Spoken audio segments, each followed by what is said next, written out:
स्वर्ण मंदिर की भूमि अमृतसर एक ऐसा स्थान जो हर कदम पर इतिहास को सामने लाता है, पंजाब के शीर्ष पर्यटन स्थलों में से एक है। यह माझा क्षेत्र में स्थित है और अमृतसर जिले के प्रशासनिक केंद्र के रूप में कार्य करता है। सिखों के प्रमुख पूजा स्थल के रूप में इसका बहुत बड़ा पौराणिक और ऐतिहासिक महत्व है। पौराणिक कथाओं के इस संग्रह में अमृतसर के प्रसिद्ध दुख भंजनी बेरी की कहानी भी शामिल है। स्वर्ण मंदिर परिसर में एक प्रतिष्ठित वृक्ष जो बहुत ऊंचा खड़ा है।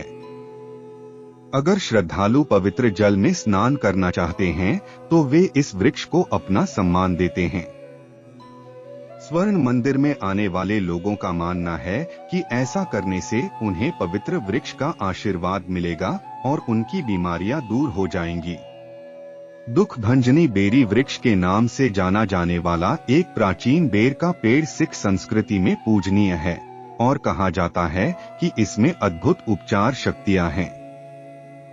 यह पेड़ अमृत सरोवर के पूर्वी किनारे पर स्वर्ण मंदिर परिसर में स्थित है। दुख भंजनी एक मुहावरा है जिसका अर्थ है दुख का उन्मूलन करने वाला। सिखों के मन में इस 400 साल पुराने बेर के पेड़ के लिए बहुत सम्मान है।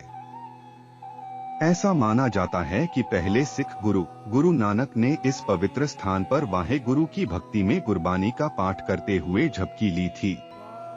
ऐसा माना जाता है कि चौथे सिख गुरु रामदास जी द्वारा अमृतसर के निर्माण में इसकी महत्वपूर्ण भूमिका थी। दुख भंजनी बेरी श्री हरमंदिर साहिब परिसर में बीबी रजनी जी से जुड़ा एक ऐतिहासिक बेरी का पेड़ है। बीबी रजनी दुनी चंद खत्री की बेटी थीं, जो पट्टी कस्बे के एक अमीर जमींदार थे।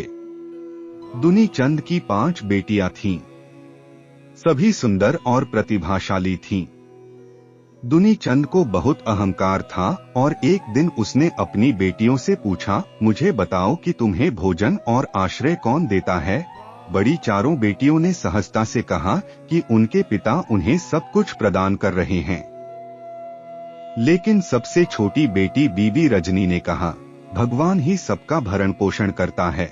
यह सुनकर दुनी चंद क्रोधित हो गए। उन्होंने रजनी का विवाह एक कोढ़ी से कर दिया। लेकिन बीबी रजनी को इससे कोई फर्क नहीं पड़ा। उन्होंने कोढ़ी को अपना पति मान लिया और बड़े प्यार से उसकी सेवा की। एक दिन बीबी रजनी के पति ने उनसे कहा कि वे उन्हें किसी धार्मिक स्थल पर ले जाएं ताकि वे मोक्ष प्राप्त कर सकें और अपने दुखों का अंत कर सकें। बीबी रजनी ने एक टोकरी खरीदी, अपने पति को उसमें बिठाया और उन्हें अपने सिर पर उठाकर कई तीर्थस्थलों पर ले गईं ताकि वे उनकी बीमारी से मुक्ति पा सकें। दुर्भाग्य से उसकी हालत में कोई सुधार न आया। उस समय श्री गुरु रामदास साहिब जी अमृतसर में एक नई बस्ती का निर्माण कर रहे थे। भटकते भटकते बीबी रजनी पवित्रता और सदाचार के दिव्य मार्गदर्शन से उसी स्थान पर पहुंची जहां तीसरे गुरु ने संकेत दिया था और चौथे गुरु ने अपने अमृत कुंड अमृतसर के स्थान के रूप में चिन्हित किया था और वहां उन्होंने अपना बोझ रखा। बीबी रजनी और उसके पति को भोजन की आवश्यकता थी। काफी विचार विमर्श के बाद, जिसके दौरान पत्नी ने अपने पति को छोड़ने की अनिच्छा व्यक्त की, यह निर्णय लिया गया कि उसे पानी के ठंडे और कृतज्ञ निकटता में एक बेर के पेड़ के नीचे रहना चाहिए, जबकि वह अपने दैनिक भोजन के लिए भीख मांगने के लिए चली गई। कोढ़ी अकेला रह गया और उसने 2 कौओं को लड़ते देखा। एक के मुंह में रोटी का टुकड़ा था जिसे दूसरे ने छीनने की कोशिश की। जब वे संघर्ष कर रहे थे तो रोटी तालाब में गिर गई।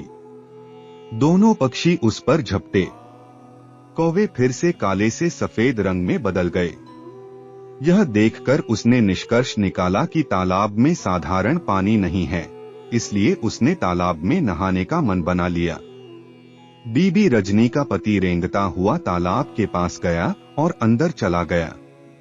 जब वह बाहर आया तो उसे आश्चर्य हुआ कि वह स्वस्थ हो गया है। वह अब कोढ़ी नहीं रहा। वह एक युवा की तरह चलने लगा और फिर से बेर के पेड़ की छाया में बैठ गया। जब बीबी रजनी लंगर से लौटी तो वह अपने पति को पहचान नहीं पाई। वहां पहुंचते ही उसकी घबराहट की कोई सीमा नहीं थी। अपने सामने खड़े आदमी के पूर्ण आकार में बीबी रजनी अपने पति को नहीं पहचान पाई, जो हाल ही में अपंग और अपंग कोढ़ी बना था, और वह क्रोधित सद्गुणों के साथ उसके आलिंगन से दूर हो गई। उसके पति ने अपने कायापलट का कारण समझाने की व्यर्थ कोशिश की। उसने आंसू और शापों के साथ उसकी कहानी को बाधित किया। बीबी रजनी का मानना था कि उसके सामने जो अजनबी था उसने उसके पति को मार डाला था और अब उसकी बेबसी और शोक में खुद को एक अपवित्र प्रेमी के रूप में पेश कर रहा है। पति पत्नी के बीच झगड़ा जारी रहा। उसने उसके बयानों को मानने से इनकार कर दिया और वह अपनी पत्नी की अविश्वसनीयता पर शर्मिंदा महसूस कर रहा था। विरोध और तर्क का उस पर कोई असर नहीं हुआ और स्त्री हठ ने अस्थायी रूप से जीत हासिल कर ली। निरंतर प्रार्थनाओं और दैवीय प्रतिशोध की आशंकाओं के साथ बीबी रजनी उस व्यक्ति के पास से भाग निकली जिसे वह इतनी बड़ी क्रूरता का दोषी मानती थी, ताकि वह अपने प्रिय कोढ़ी के लिए किसी सुदूर और सुनसान एकांत में शोक मना सके। कुछ गांव वालों ने, जिन्होंने संयोग से यह घटना देखी थी, इस बात की गवाही दी कि यह वास्तव में वही व्यक्ति था जिसे वह अपनी टोकरी में लेकर आई थी। बीबी रजनी अभी भी सशंकित थी। इस पर गांव वालों ने उसे बताया कि गुरु रामदास, भगवान के एक प्रसिद्ध संत, पास ही एक पेड़ के नीचे बैठे हैं और यदि वह उनके पास जाए तो वे उसकी शंका का समाधान कर देंगे। तदनुसार बीबी रजनी और उनके पति गुरु रामदास के समक्ष उपस्थित हुए। बधाई के बाद बीबी रजनी ने कहा, मैं एक पुण्यात्मा महिला हूँ। मैंने अपने कोढ़ी पति को यहाँ छोड़ दिया और वह गायब हो गया है। यह आदमी, जिसे मैं नहीं जानती, दावा करता है कि वह वही है, लेकिन मुझे लगता है कि वह कोई धोखेबाज व्यक्ति है जो मेरे सद्गुणों पर षड्यंत्र कर रहा है। मुझे नहीं लगता कि इस पानी के कुंड में वह असाधारण प्रभाव है जैसा कि वह दावा करता है। गुरु रामदास मुस्कुराए और बोले, आप कहते हैं कि इस कुंड में ऐसा कोई प्रभाव नहीं है। वास्तव में यह सभी तीर्थस्थलों में सर्वोच्च है। यदि आप इस पर विश्वास नहीं करते हैं तो देखें कि इस व्यक्ति की एक उंगली कुष्ठ रोग से पीड़ित है। उसे अपनी उंगली पानी में डुबाने दें और आप परिणाम देखेंगे। और जो कोई भी इस कुंड में स्नान करेगा, उसकी घायल आत्मा के लिए मरहम मिलेगा। दिवंगत कोढ़ी अपंग ने अपनी उंगली पानी में डाली और वह तुरंत ठीक हो गई। बीबी रजनी को पूरा यकीन हो गया कि यह वास्तव में उनके पति थे जिन्होंने उनसे बात की थी और यह कुंड चमत्कारी गुणों से भरपूर था। बेर का पेड़ जो आज भी उसी स्थान पर है, वह वही है जिसके नीचे उन्होंने अपने अपंग पति को छोड़ा था। जिस पेड़ के नीचे कोढ़ी बैठा था, उसे दुख भंजनी बेरी के नाम से जाना जाने लगा, क्योंकि ऐसा कहा जाता है कि यह लोगों के दर्द और पीड़ा को दूर करता है। हर दिन हजारों लोग बेरी के पास अमृतसर सरोवर में प्रवेश करते हैं। गुरु के दयालु कार्यों के माध्यम से वैवाहिक मेल मिलाप के बाद वफादार दंपति ने सिख धर्म अपना लिया और पूर्व कोढ़ी और अपंग ने तालाब को बड़ा करने, उसमें उतरने वाली सीढ़ियां बनाने तथा उसके किनारों पर दिव्य स्तुति और प्रार्थना के लिए भव्य इमारतें खड़ी करने में उनकी सहायता की, जो पानी की चमत्कारिक खोज और उसके और भी अधिक चमत्कारिक गुणों के योग्य थीं। गुरु रामदास के सिख इस चमत्कार में गुरु की भागीदारी देखकर बहुत खुश हुए और पट्टी के कारदार बीबी रजनी के पिता को यह सुनकर बहुत आश्चर्य हुआ। दुनी चंद अपनी बेटी को फिर से देखकर और उसके पति को सामान्य मानव रूप और शक्ति में वापस देखकर बहुत खुश हुए। उन्होंने गुरु को ईश्वर का सच्चा संत माना, उन्हें प्रसाद चढ़ाया और उनके सामने नतमस्तक हुए। दुनी चंद को अपनी पिछली दुष्टता पर शर्म आई। कोई बेटा न होने के कारण दुनी चंद ने अपने पूरी तरह स्वस्थ हो चुके दामाद को गोद ले लिया। दुनी चंद ने अपनी सारी संपत्ति अपने दामाद को सौंप दी। वह गुरु की सेवा करने चला गया। और खुद को उनके निर्देश और आध्यात्मिक संरक्षण में रख लिया।